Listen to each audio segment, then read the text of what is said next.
जी, जहन्नम वासिल हो सकता है, लेकिन क्योंकि अभी अनकन्फर्म न्यूज़ तो मौजूद हैं। ये कहा जा रहा है कि बेंजामिन नेतन्याहू एक बिल्डिंग में था जहां अपने रुफ़का के समेत उसके ऊपर निशाना बनाया गया उसको, और वो या तो मर चुका है या शदीद जख्मी है, और उसके बाद से वो गायब है। आप देख लें जिस तरह से साइप्रस के ऊपर हमला किया गया है, क्योंकि पहले भी जब 12 रोज़ा जंग में ये जाके साइप्रस में छुप जाता था या कभी जर्मनी चला जाता है।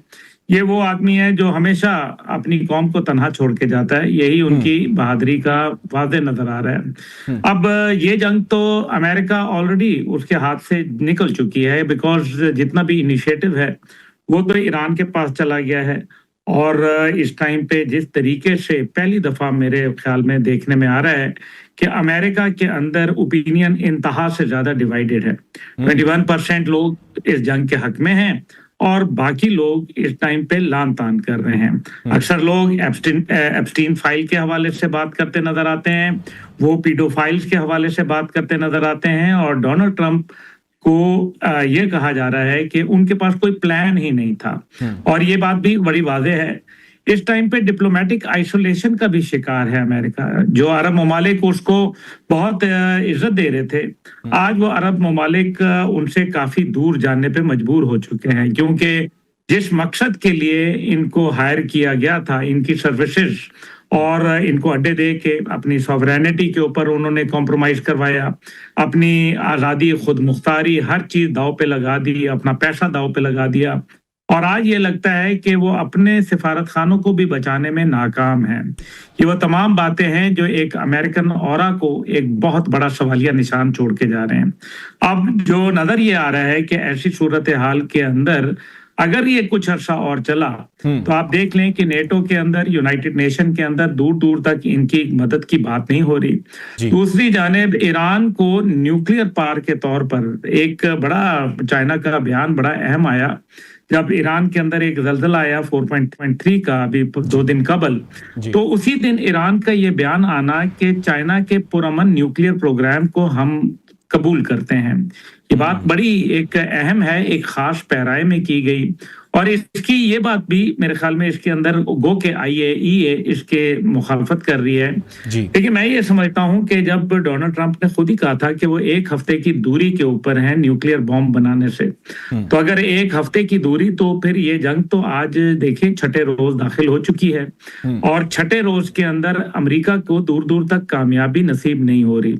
दूसरी जानिब अमेरिका के अंदर ये भी बात की जा रही है, एक तरफ वो कहता है कि मेरे पास असला का बहुत बड़ा स्टॉक पाइल मौजूद है, दूसरी जानिब वो कहता है कि अपने असला साज मैन्युफैक्चरर्स को कह रहा है कि फौरी तौर पर, हंगामी तौर पर इनको बनाओ और वेपन बनाओ।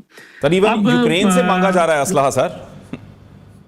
जी, वो यूक्रेन से, और ये जो अरब दुनिया पे हमला हो रहा है, ये भी बड़ा इसका एक और पहलू भी है कि जितना भी पेट्रियट डिफेंस मैकेनिज्म था उसके अंदर जितने भी इनके इंटरसेप्टर्स मौजूद थे और उनकी बैटरीज मौजूद थी, वो इजराइल ट्रांसफर कर दिए गए, और यही वजह है कि आज डिफेंसलेस खड़ा है पूरा अरब दुनिया।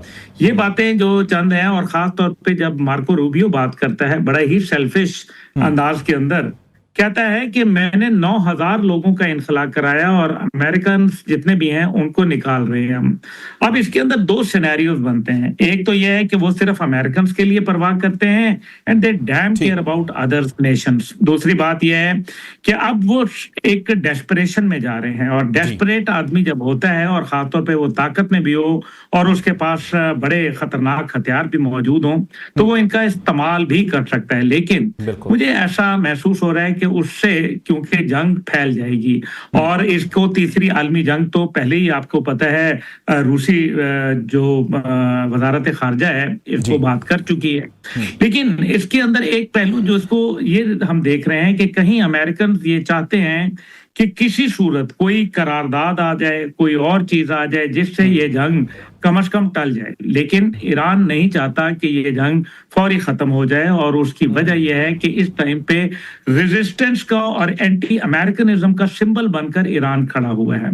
पूरी दुनिया के अंदर चाहे वो किसी भी मसलक से थे या किसी भी मजहब से थे, आज वो आयतुल्लाह खामेनाई को एक सिंबल ऑफ रेजिस्टेंस के तौर पर जानने लग गए हैं, और लोग ओपिनियन डिवाइडेड हो चुकी है पूरी ग्लोब की।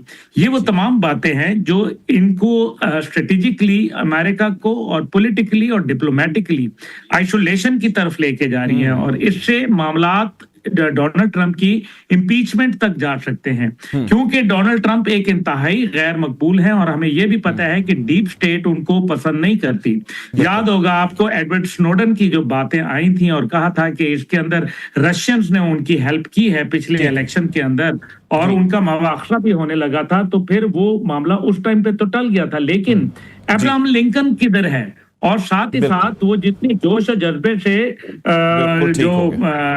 वो दूसरा जहाज लेके आए थे जेराल्ड फोर्ड, वो जहाज कहाँ गया, वो कहाँ चला गया, ये बात समझने वाली है। बिल्कुल ठीक सर, आपने इसी हवाले से बात की पानी के ऊपर जो इस वक्त सिलसिला चल रहा है, उसके ऊपर भी बात करना चाहूंगा। हमारे साथ मौजूद हैं उस्मान अहमद भट्टी साहब। उस्मान साहब, अब ईरान की जानिब से कहा गया है कि आबनाए हुर्मुज़ से एक बूंद तेल भी गुजरने देंगे। अब यकीनी तौर पर इस वक्त दुनिया जिस किस्म के क्राइसिस का, खासतौर पर एक इकोनॉमी के हवाले से जिस बड़े क्राइसिस का सामना करने वाली है, क्या इसका मुतहम्मिल हो सकता है इस वक्त पूरे का पूरा रीजन, खासतौर पर अगर हम पाकिस्तान को इस पैराए में रखें? थैंक यू कैनी साहब। बात यह है कि दुनिया का जो गल्फ़ का 80% फूड है ना, वो आबनाए हुर्मुज़ से जो है वो इंपोर्ट होकर जाता है गल्फ़ स्टेट्स में, जिसमें कुवैत है, जिसमें यूएई है, जिसमें सऊदी अरब है, तो अमान है। इनको सूट नहीं करता। अब सबसे ज़्यादा प्रेशर जो है यही गल्फ़ स्टेट्स जो हैं, यही गल्फ़ जो ममालिक हैं, ये प्रेशर करेंगे अमेरिका पर कि भाई ये जंग जो है वो बंद करें। और अमेरिका के फ़ौजी अड्डे भी इन्हीं इस्लामी ममालिक में हैं। और मैं आपको एक चीज़ बताऊँ, सब चाइना का जो ऑलमोस्ट 40% खाम तेल है वो ईरान से लेता है। बेसिकली अमेरिका ने ये जो फाइट करनी है ये चाइना से करनी है, और चाइना को ये मालूम है। अभी जैसे एक जो को गेस्ट हैं उन्होंने ये बात बड़ी अच्छी कही कि ये बेसिकली चाइना जो है वो फुली हेल्प कर रहा है ईरान को, रशिया भी हेल्प कर रहा है। और इस वक्त जो नेतन्याहू जो कि बहुत ज़्यादा बड़बोला बनता था और कहता था कि मैं ईरान पर हमला करूँगा, आज वो किस तरह बिल्ली जैसे छुप के बैठी हुई है, वैसे ना उसका कोई बयान सामने आ रहा है, ना उसको कोई वीडियो स्टेटमेंट सामने आ रहा है। इट मीन्स कि वो ईरान की इस जंग से हार गया है। जब इंसान कोई छुप कर बैठ जाए, इट मीन्स कि वो हार गया। इसमें बेसिकली हेल्प उसकी सिर्फ और सिर्फ अमेरिका कर रहा है, और अमेरिका चाहता है कि मेरे साथ नेटो फोर्सेज आकर ईरान के खिलाफ हमला करें, और नेटो फोर्सेज ने इनकार कर दिया है। आपने देखा कि बरतानवी जो वजीर आज़म है उन्होंने ऐलान कह दिया कि हम ट्रंप तुम्हारी इस जंग में तुम्हारे साथ नहीं है। फ्रांस की हुकूमत ने कह दिया हम तुम्हारे साथ नहीं है।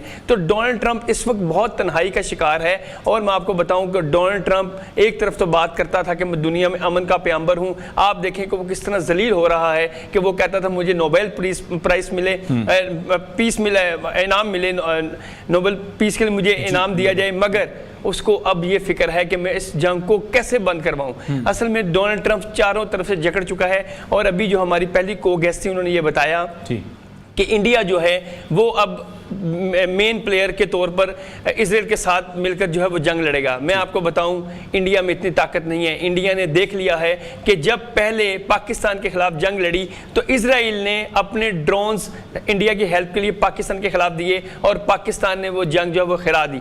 इसलिए इंडिया में इतनी ताकत नहीं है कि वो दोबारा से वो कोई ऐसा इनिशिएटिव